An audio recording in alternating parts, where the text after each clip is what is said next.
bahas tentang bab 5 yaitu media promosi.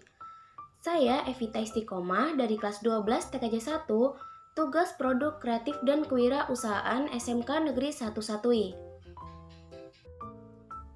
Yang A, produk dalam pemasaran. 1. Aspek yang dikenalkan dalam pemasaran. Pemasaran adalah kegiatan meneliti kebutuhan dan keinginan konsumen, menghasilkan barang atau jasa, menentukan harga, mempromosikan, dan mendistribusikan barang dan jasa. Berikut beberapa aspek pemasaran yang bisa diterapkan untuk meningkatkan kesuksesan dalam berwirausaha. A. Marketing plan. Nah, sebelum menyusun marketing plan, maka wirausaha harus mengetahui seluk-beluk atau konsep-konsep pemasaran dan segala informasi telah dikumpulkan. Maka seorang wirausaha baru menulis marketing plan-nya. Untuk menyusun marketing plan, maka perlu dijawab 3 pertanyaan berikut. Yang pertama, where have we been? Dan yang kedua, where do we want to go? Dan yang terakhir, how do we get there? Nah, disinilah perlu ditetapkan strategi pemasaran dan perlu dilakukan penelitian pemasaran serta anggaran belanja perlu disiapkan untuk pelaksanaan rencana ini. B. Menyusun marketing plan. Format marketing plan tentu tidak sama pada semua perusahaan karena kegiatan usahanya berbeda. Akan tetapi yang penting adalah core strateginya. Marketing plan memuat hal-hal sebagai berikut. Yang pertama, analisis situasi SWOT. Yang kedua, tujuan pemasaran atau marketing objektif. Yang ketiga, strategi inti atau core strategi. Yang keempat, jadwal pelaksanaan atau action plan. Yang kelima, anggaran pemasaran atau marketing budget. Dan yang terakhir, kontrol. C. Analisis SWOT. Analisis SWOT adalah metode perencanaan strategi yang digunakan untuk mengevaluasi kekuatan atau strength, kelemahan atau weakness, peluang atau opportunities, dan ancaman threats dalam suatu spekulasi bisnis. Nah, yang mana aplikasinya adalah bagaimana kekuatan mampu mengambil keuntungan dari peluang yang ada. Bagaimana cara mengatasi kelemahan yang mencegah keuntungan dari peluang yang ada. Selanjutnya, bagaimana kekuatan mampu menghadapi ancaman yang ada. Dan yang terakhir, bagaimana cara kita mengatasi kelemahan yang mampu membuat ancaman menjadi nyata atau menciptakan ancaman-ancaman baru.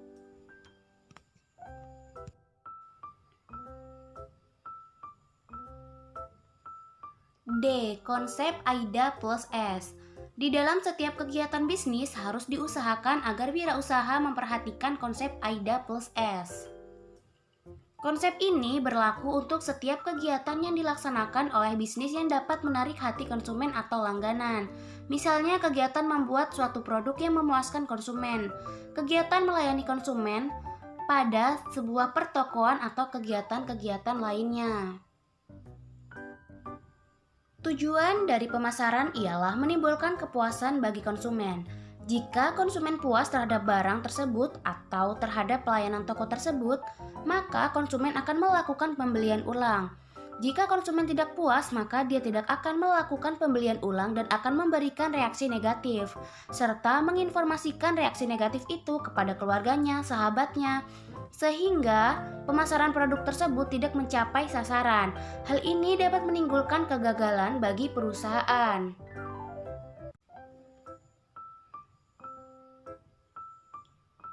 Yang E, efisiensi pemasaran yang dapat menentukan harga jual produk.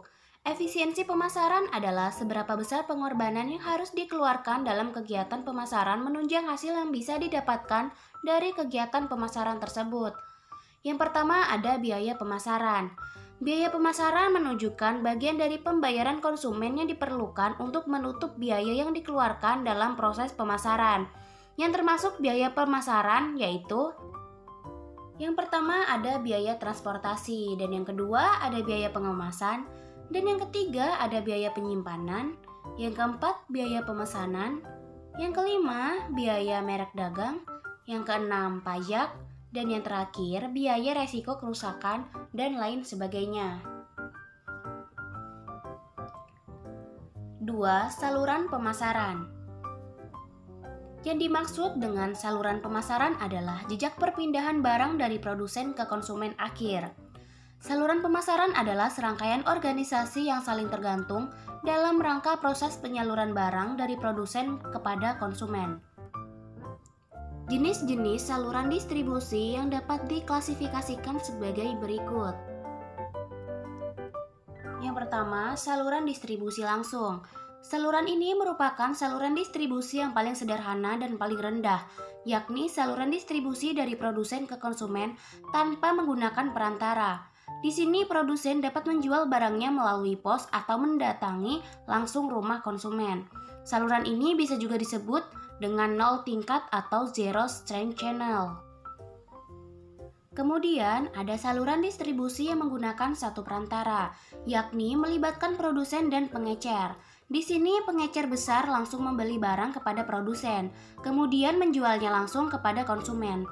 Saluran ini bisa disebut dengan saluran satu tingkat atau one stack channel. Saluran distribusi dua kelompok pedagang besar dan pengecer. Saluran distribusi ini merupakan saluran yang banyak dipakai oleh produsen. Di sini produsen hanya melayani penjualan dalam jumlah besar kepada pedagang besar saja. Tidak menjual kepada pengecer, pembelian oleh pengecer dilayani oleh pedagang besar dan pembelian oleh konsumen hanya dilayani oleh pengecer saja. Saluran distribusi ini disebut dengan dua tingkat atau two stack channel. Yang terakhir, saluran distribusi tiga pedagang perantara. Saluran ini biasanya memilih agen sebagai perantara untuk menyalurkan barangnya kepada pedagang besar yang kemudian menjualnya kepada toko-toko kecil.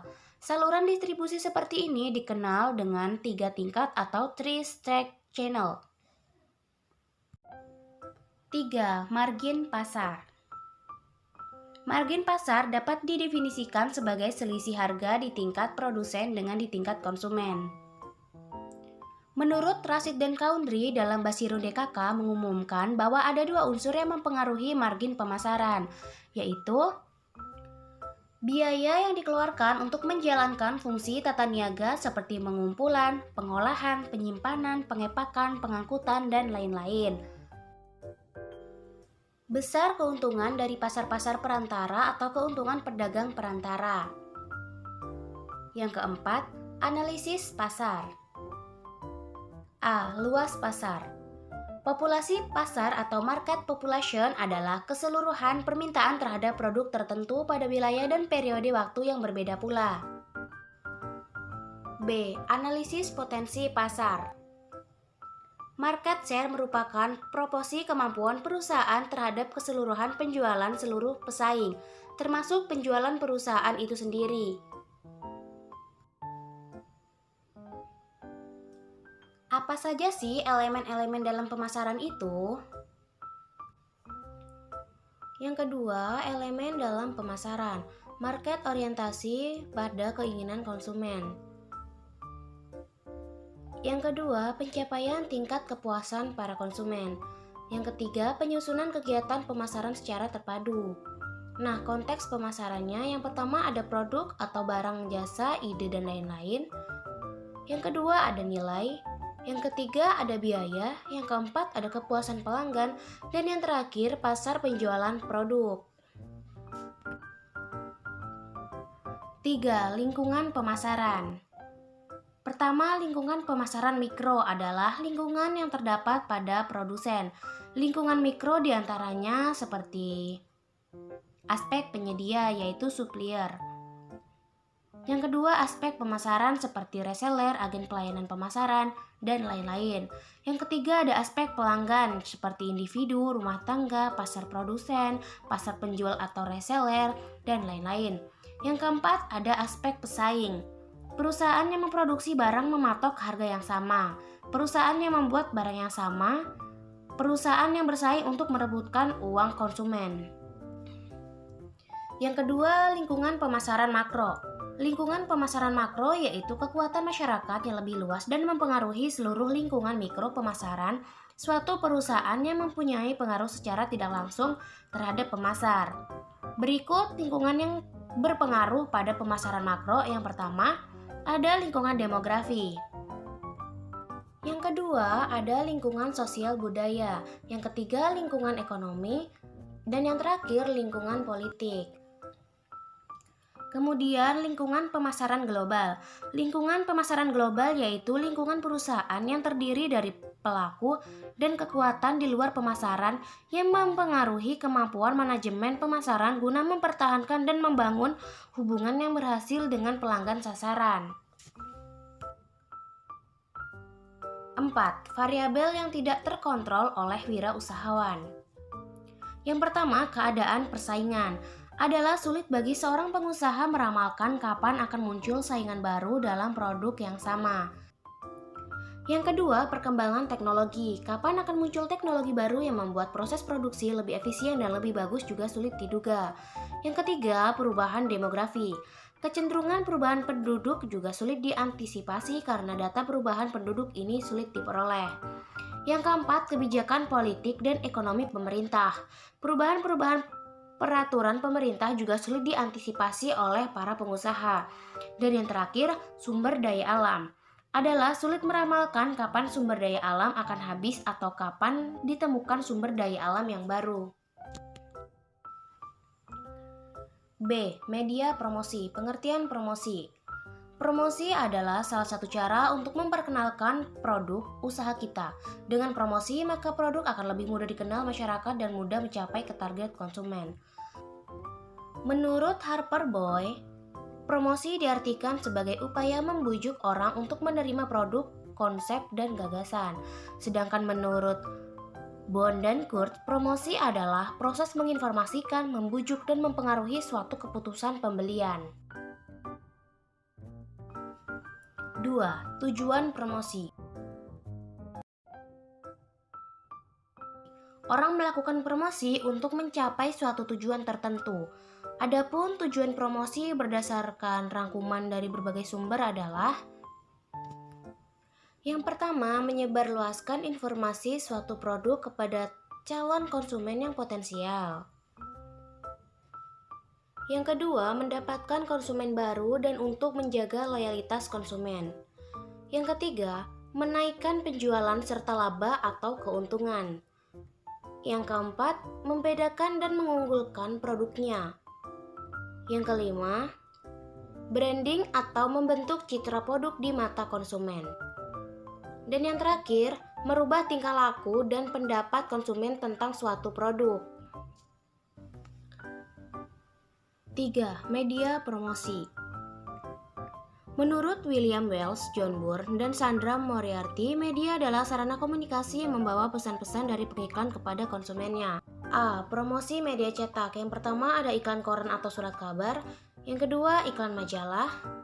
Kemudian iklan tabloid, jurnal, katalog produk, kalender, brosur atau pamflet, dan yang terakhir poster. Yang B. Promosi media elektronik. Yang pertama television advertising,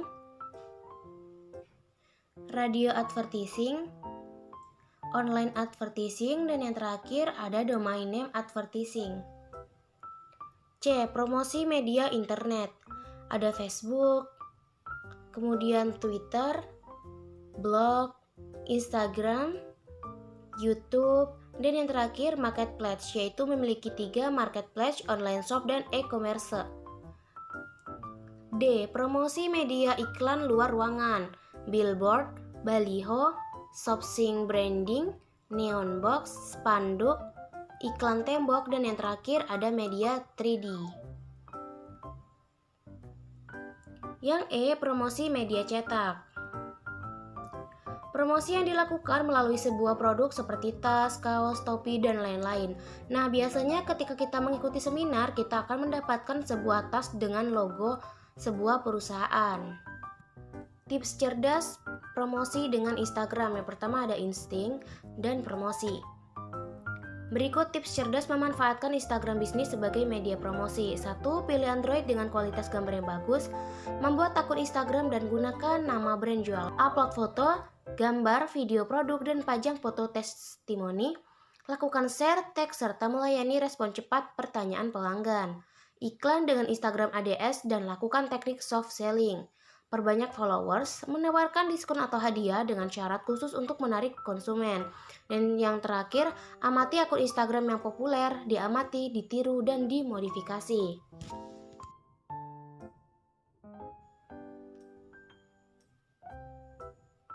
C. Strategi pemasaran. 1. Pengertian strategi pemasaran. Strategi pemasaran menurut para ahli yang pertama Kotler dan Armstrong. Strategi pemasaran adalah logika pemasaran di mana unit bisnis berharap untuk menciptakan nilai dan memperoleh keuntungan dari hubungannya dengan konsumen. Yang kedua, Kurtz. Pengertian strategi pemasaran adalah keseluruhan program perusahaan dalam menentukan target pasar dan memuaskan konsumen dengan membangun kombinasi elemen dari marketing mix. Yang ketiga ada Philip Kotler. Menurutnya, adalah suatu mindset pemasaran yang akan digunakan untuk mencapai tujuan pemasaran, di mana di dalamnya terdapat strategi rinci mengenai pasar sasaran, penetapan posisi, bauran pemasaran, dan budget untuk pemasaran. Menurut Cipto, pengertian strategi pemasaran adalah alat fundamental yang dirancang untuk mencapai tujuan perusahaan dengan mengembangkan keunggulan daya saing yang berkesinambungan, melewati pasar yang dimasuki, dan program pemasaran yang digunakan untuk melayani pasar target tersebut. Menurut Stanton, pengertian strategi pemasaran adalah sesuatu yang melingkupi semua sistem yang memiliki hubungan dengan tujuan untuk merencanakan dan menentukan harga.